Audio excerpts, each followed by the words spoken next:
ভাবো তো, যদি বই কিনতে তোমার 1 বছরের আয়ও যথেষ্ট না হতো, যদি পৃথিবীতে মাত্র কয়েকটা কপি বই থাকতো, আর তাও শুধুই রাজা বাদশাদের জন্য, একটা ছোট্ট যন্ত্র, এক সোনারকারের আবিষ্কার বদলে দিল গোটা সভ্যতা। জ্ঞান হলো সবার, মুক্তি পেল মানবতা। এটাই ছিল ইতিহাসের সবচেয়ে নিঃশব্দ কিন্তু সবচেয়ে শক্তিশালী বিপ্লব। আজকে আমরা জানতে চলেছি মুদ্রণের বিপ্লব। এই ধরনের ভিডিও পেতে সাবস্ক্রাইব করো। একটা সময় ছিল যখন জ্ঞান ছিল কেবল রাজা বাদশাহ আর পাদ্রীদের সম্পত্তি। সাধারণ মানুষ বই ছুঁয়েও দেখতে পারত না, কারণ এক একটা বই তৈরি করতে সময় লাগতো পুরো 1 বছর। হাতে লেখা হতো মনুষ্যমুগ্ধ ক্যালিগ্রাফিতে, যা ছিল অত্যন্ত শ্রমসাধ্য ও ব্যয়বহুল। ফলে সামাজিক অধিকাংশ মানুষ ছিল নিরক্ষর, এবং জ্ঞান শুধুমাত্র মুষ্টিমেয় কিছু মানুষের মধ্যেই সীমাবদ্ধ ছিল। মধ্যযুগীয় ইউরোপ তখন অজ্ঞতার অন্ধকারে ডুবেছিল। অজানা, অচেনা, অশিক্ষিত সাধারণ মানুষের কাছে তথ্য পৌঁছানো ছিল এক অসম্ভব ব্যাপার। এমনই এক সময়ে 1450 সালের দিকে জার্মানির এক সোনারকার জোহানেস গুটেনবার্গ আবিষ্কার করলেন ইতিহাস বদলে দেওয়া এক যন্ত্র, মানে চলমান অক্ষরের ছাপাখানা। এই আবিষ্কারটি কেবল একটি যান্ত্রিক উদ্ভাবন ছিল না, এটি ছিল জ্ঞান ও সভ্যতার এক নতুন দিগন্ত উন্মোচন। গুটেনবার্গ শুধু একটি যন্ত্রই বানাননি, তিনি এমন একটি পদ্ধতি তৈরি করেছিলেন যেখানে অক্ষরগুলো আলাদা আলাদা করে ঢালাই করা যেত এবং সেগুলোকে প্রয়োজন অনুযায়ী সাজিয়ে বারবার ব্যবহার করা যেত। তিনি নতুন ধরনের কালি এবং একটি কার্যকর প্রেসও তৈরি করেন, যা পূর্বে প্রচলিত কাঠের ব্লকের ছাপার চেয়ে অনেক বেশি দ্রুত ও নিখুঁত ছিল। এটাই হয়ে উঠল ইতিহাসের প্রথম আধুনিক বই তৈরির যন্ত্র। প্রথম ছাপানো বই বাইবেল, যা আজ গুটেনবার্গ বাইবেল নামেই পরিচিত। এত নিখুঁত ছাপা যে অনেকেই ভেবেছিল এটা কি সত্যি হাতে লেখা। মুদ্রণ বিপ্লবের সূচনা, এক নতুন দিগন্ত। গুটেনবার্গের এই যুগান্তকারী আবিষ্কারের প্রভাব ছিল সুদূর প্রসারী। যেখানে হাতে লেখা একটি বই তৈরি করতে পুরো 1 বছর লাগত, সেখানে গুটেনবার্গের ছাপাখানার মাধ্যমে একদিনে শত শত বই ছাপা হতে লাগলো। রাতারাতি বইয়ের উৎপাদন ব্যয় কমে গেল এবং সহজলভ্যতা বহুগুণ বেড়ে গেল। এই পরিবর্তনের ফলে ইউরোপে শুরু হলো এক নতুন বিপ্লব, দ্য প্রিন্টিং রেভলিউশন। মাত্র 50 বছরের মধ্যে ইউরোপ জুড়ে 2000টিরও বেশি ছাপাখানা প্রতিষ্ঠিত হলো।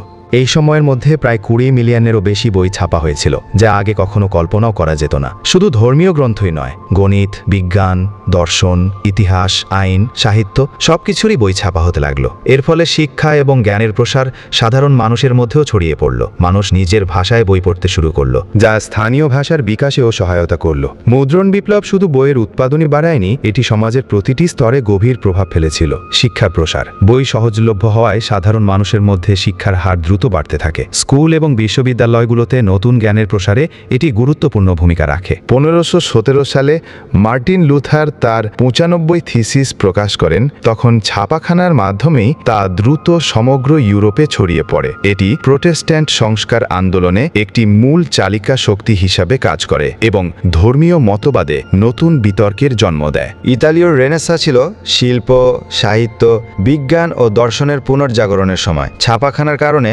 ক্লাসিক্যাল গ্রিক ও রোমান চিন্তাবিদদের লেখা দ্রুত ছড়িয়ে পড়ে, যা এই সাংস্কৃতিক বিপ্লবে নতুন গতি সঞ্চার করে। বৈজ্ঞানিক বিপ্লব, গ্যালিলিও, নিউটন, দেকার্তের মতো বিজ্ঞানীরা তাদের গবেষণা ও তথ্য দ্রুততার সাথে প্রকাশ করতে পারলেন। তাদের চিন্তার সমগ্র বিশ্বে ছড়িয়ে পড়ল, যার ফলে বৈজ্ঞানিক জ্ঞানের দ্রুত অগ্রগতি হলো এবং গবেষণার ফলাফল যাচাই বাছাই করা সহজ হলো। গণমাধ্যমের জন্ম, মুদ্রণ বিপ্লবের হাত ধরেই প্যাম্পলেট এবং সংবাদপত্রের পূর্বসূরিদের প্রচলন শুরু হয়। এগুলি পরবর্তীকালে আধুনিক সংবাদপত্র ও গণমাধ্যমের ভিত্তি স্থাপন করে, যার মাধ্যমে সাধারণ মানুষ দৈনন্দিন খবর ও তথ্য পেতে শুরু করে। এটি জনগণের মধ্যে সচেতনতা বৃদ্ধি করে এবং জনমত গঠনে সহায়তা করে। ছোট্ট একটি আবিষ্কার, একটি যন্ত্র, একটি ছাপাখানা মানুষকে অজ্ঞানতা থেকে টেনে তুলল জ্ঞানের আলোয়। এটাই ছিল ইতিহাসের এক নিঃশব্দ কিন্তু সর্বশক্তিমান বিপ্লব, মুদ্রণের বিপ্লব, এবং সেটি আমাদের এনে দিয়েছে বই, পত্রিকা, সংবাদ আর আজকের এই কথাও। মুদ্রণ শিল্পের বিস্তার ও বিবর্তন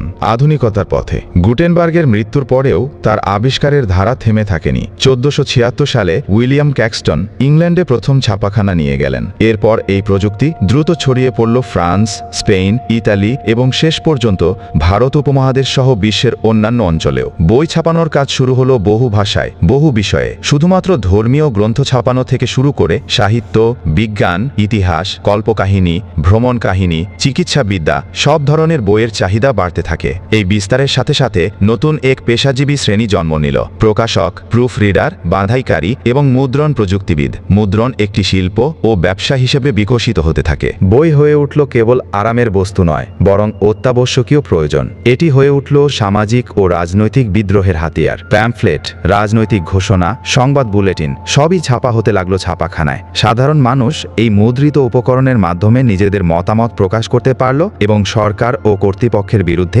একত্রিত হতে পারল। 18 শতকে মুদ্রণ প্রযুক্তিতে আরও বড় ধরনের উদ্ভাবন আসে। রোলিং প্রেস এবং অফসেট প্রিন্টিং প্রযুক্তির আবিষ্কার মুদ্রণ প্রক্রিয়াকে আরও দ্রুত এবং সাশ্রয়ী করে তোলে। রোলিং প্রেসের মাধ্যমে বড় রোল পেপারে অনবরত ছাপানো সম্ভব হয়, যা দৈনিক সংবাদপত্র উৎপাদনে বিপ্লব আনে। অন্যদিকে অফসেট প্রিন্টিং ছবির গুণমান উন্নত করে এবং রঙিন ছাপার পথ খুলে দেয়। এই নতুন প্রযুক্তিগুলি পত্রিকা, পোস্টার, বিজ্ঞাপন এবং বাণিজ্যিকভাবে প্রকাশিত উপকরণের উৎপাদন ক্ষমতা বহুগুণ বাড়িয়ে দেয়। এই সময় এই আধুনিক সংবাদপত্রের জন্ম হয়। সংবাদপত্রগুলো কেবল খবর পরিবেশনই করত না, তারা জনমত গঠনেও শক্তিশালী ভূমিকা পালন করত। পাঠ্য বইয়ের ব্যাপক প্রচলন হয়, যা প্রাতিষ্ঠানিক শিক্ষাকে আরও সহজলভ্য করে তোলে। এই সবই গণমাধ্যমের প্রকৃত ভিত্তি স্থাপন করে, যা মানুষকে স্থানীয় ও আন্তর্জাতিক ঘটনা সম্পর্কে অবহিত করে এবং একটি সচেতন সমাজ গঠনে সহায়তা করে। ডিজিটাল বিপ্লব ও বর্তমান প্রেক্ষাপট, জ্ঞানের চূড়ান্ত মুক্তি। এরপর প্রযুক্তির আরও এক যুগান্তকারী রূপ ডিজিটাল যুগ। বিংশ শতাব্দীর শেষ ভাগে কম্পিউটার এবং ইন্টারনেটের আবিষ্কার মুদ্রণ শিল্পে এক নতুন মাত্রা যোগ করে। আজ আর বিশাল ছাপাখানার দরকার পড়ে না। একটি কম্পিউটার, ইন্টারনেট সংযোগ এবং একটি উচ্চমানের প্রিন্টারই যথেষ্ট। ডেস্কটপ পাবলিশিং বিপ্লব আসে 1980-র দশকে, যা ব্যক্তিগত কম্পিউটার ব্যবহার করে পেশাদার মানের মুদ্রণ সামগ্রী তৈরি করার সুযোগ করে দেয়। এরপর আসে ই-বুক, পিডিএফ এবং প্রিন্ট অন ডিমান্ডের মতো ধারণা। এর মতো ধারণাগুলো আজ তুমি চাইলে নিজের লেখা বই নিজেই প্রকাশ করতে পারো, কোনো বড় প্রকাশকের সাহায্য ছাড়াই। ইন্টারনেটের মাধ্যমে মুহূর্তের মধ্যেই তোমার লেখা সারা বিশ্বের পাঠকের কাছে পৌঁছে যেতে পারে, ঘরে বসেই। 3D প্রিন্টিং বা 3D প্রিন্টিং এর মতো নতুন প্রযুক্তি মুদ্রণের ধারণাকে বস্তুর উৎপাদনেও প্রসারিত করেছে। গুটেনবার্গের যে নিঃশব্দ বিপ্লব শুরু হয়েছিল, আজ তা শুধু কাগজে সীমাবদ্ধ নেই। Digital screen, mobile phone, tablet, ebook reader সবখানেই তার প্রভাব বিদ্যমান। তার আবিষ্কার মানুষকে জ্ঞানের আলোয় ভরিয়ে দিয়েছে। আজও গুটেনবার্গের প্রিন্টিং প্রেস শুধুমাত্র বইয়ের প্রচলনই তৈরি করেনি, বরং এটি সমাজে বিদ্যমান শক্তিশালী শ্রেণীগত বিভাজনও ধীরে ধীরে ভেঙে দিয়েছে। প্রথমবারের মতো সাধারণ মানুষ বই পড়তে শুরু করে, যা তাদের চিন্তা এবং ধারণার দিগন্ত খুলে দেয়। গুটেনবার্গের আবিষ্কার শিক্ষার মূল ধারণাকে পাল্টে দেয় এবং বই হয়ে ওঠে সমগ্র মানবজাতির জন্য একটি মূলধন, যা একে অপরের মধ্যে তথ্য, শিক্ষণ এবং বোধ তৈরি করতে সহায়তা করে। প্রযুক্তি যত এগিয়েছে, তথ্যের ক্ষমতা ততই বেড়েছে। আজকের দিনে সামাজিক যোগাযোগ মাধ্যম বা সোশ্যাল মিডিয়া এবং অনলাইন প্ল্যাটফর্মগুলো দ্রুত তথ্য ছড়িয়ে দিতে সাহায্য করছে, যা আধুনিক সমাজের একটি অবিচ্ছেদ্য অংশ। জ্ঞান এবং তথ্য এখন প্রতিটি মানুষের হাতের মুঠোয়, যা গুটেনবার্গের স্বপ্নেরই এক নতুন রূপ।